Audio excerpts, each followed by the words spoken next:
সংস্কার কমিশনে বাংলাদেশ জাতীয়তাবাদী দল অনেকগুলো বিষয়ে নোট অফ ডিসেন্ট দিয়েছিল। অনেকগুলো বলতে মাত্র 9টা, বাকি 48টার প্রত্যেকটাই বাংলাদেশ জাতীয়তাবাদী দল সংস্কারের পক্ষে মত দিয়েছিলেন এবং সিগনেচার করেছিলেন। যে বিষয়গুলো আলোচনা হয়নি সেটা আপনি দলিল হিসাবে উপস্থাপন করলেন।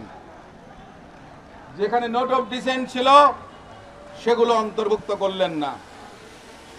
48টি দফা নিয়ে হা না ভোট দিয়েছেন, আপনারা দেবেন। বাংলাদেশের শতকরা কতজন মানুষ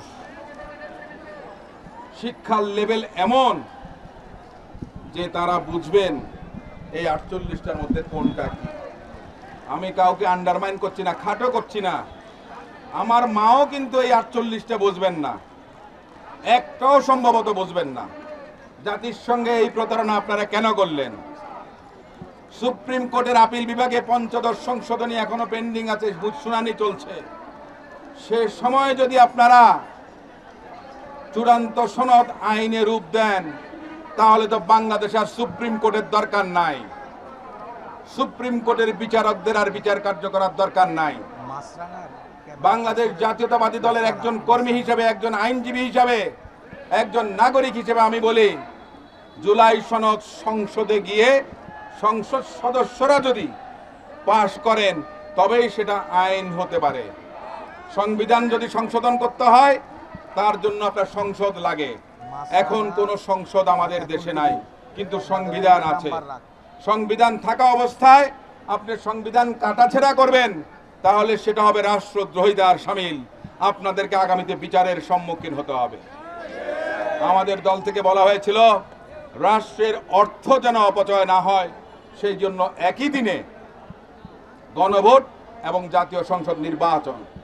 কিন্তু এই মুহূর্তে যে অবস্থা দাঁড়িয়েছে, এই গণভোটেরও কোনো প্রয়োজন আছে বলে আমি মনে করি না। কারণ বিশ্বাসঘাতকতা করেছেন, জনগণের সঙ্গে প্রতারণা করেছেন, রেফারি দুদিকেই গোল দিয়েছেন।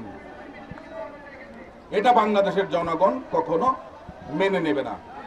আজকে এখানে আমরা তারুণ্যের সমাবেশ ডেকেছি, আমরা তরুণদের নিয়ে মিছিল করব, ছাত্রদল, যুবদল, স্বেচ্ছাসেবক দল। এটা নতুন কোনো কিছু নাই।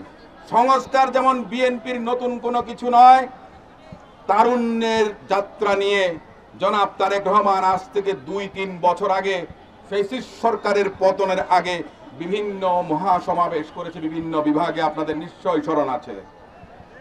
তরুণরাই পৃথিবীতে ইতিহাস বদলের নিয়ামক হিসেবে কাজ করেছেন। প্রতিটা আন্দোলন সংগ্রামে তরুণদের ভূমিকা সবচেয়ে বেশি ছিল। জুলাই আগস্ট অভ্যুত্থানে তরুণ তরুণী ছাত্র সমাজ অবদান রেখেছেন। তারা পরবর্তীতে রাজনৈতিক দল করেছেন, অনেকে বিভ্রান্ত হয়েছেন। আমাদের আশা আকাঙ্ক্ষা ছিল তাদের উপরে, কিন্তু তারা সে আবার কলুষিত রাজনীতির পথ অবলম্বন করছেন, যার কারণে বাংলাদেশের জনগণের মধ্যে সংশয় তৈরি হয়েছে। আমরা চাই না তারা ব্যর্থ হোক, আমরা চাই তারা আমাদের তরুণদের সঙ্গে জুলাই আগস্ট অভ্যুত্থানে অনেক নতুন সংগঠন সম্পৃক্ত হয়েছিলেন, যারা বিগত 15 বছর ধরে ফ্যাসিস্ট আওয়ামী লীগের বিরুদ্ধে আন্দোলন করেছেন। আমরা মনে করি আপনারা আমরা সবাই মিলে একসঙ্গে দেশের জন্য, দেশের জনগণের স্বার্থে, দেশের স্বাধীনতা সার্বভৌমত্বের স্বার্থে একসঙ্গে কাজ করব। না হলে আবার নতুন করে ষড়যন্ত্র শুরু হয়েছে বাংলাদেশে নির্বাচন ভণ্ডুল করার জন্য, বাংলাদেশের গণতন্ত্রকে প্রাতিষ্ঠানিক রূপ যেন পেতে না পারে, সেই জন্য আবার নতুন করে ষড়যন্ত্র শুরু হয়েছে। আমরা অবিলম্বে এই অন্তর্বর্তীকালীন সরকার এবং নির্বাচন কমিশনের কাছে বলতে চাই, কঠিনভাবে যেই কোনো ধরনের পরিবেশ পরিস্থিতি আপনাদেরকে মোকাবেলা করতে হবে। প্রধান উপদেষ্টা যদি বলেন যে নির্বাচন বানচালের জন্য ষড়যন্ত্র হচ্ছে, সামনে অনেক কঠিন সময় আছে, এটা কিন্তু বললে চলবে না। বাংলাদেশের জনগণ আপনার সঙ্গে থাকবে। বাংলাদেশ জাতীয়তাবাদী দল অতীতেও বলেছে আপনাকে সহযোগিতা করবে। আপনি যেই কোনো ষড়যন্ত্র চক্রান্ত মোকাবেলা করে বাংলাদেশের জনগণের প্রত্যাশিত ভোটাধিকার প্রতিষ্ঠিত করার জন্য আগামীতে যে ফেব্রুয়ারি 2026 সালে সংসদ নির্বাচনের কথা বলেছেন, সেটা অনুষ্ঠিত করার লক্ষ্যে যেই কোনো কর্মসূচি আপনি গ্রহণ করবেন, সেটার সঙ্গে বাংলাদেশের জনগণ থাকবে, বাংলাদেশ জাতীয়তাবাদী দলের সকল নেতাকর্মীরা থাকবে।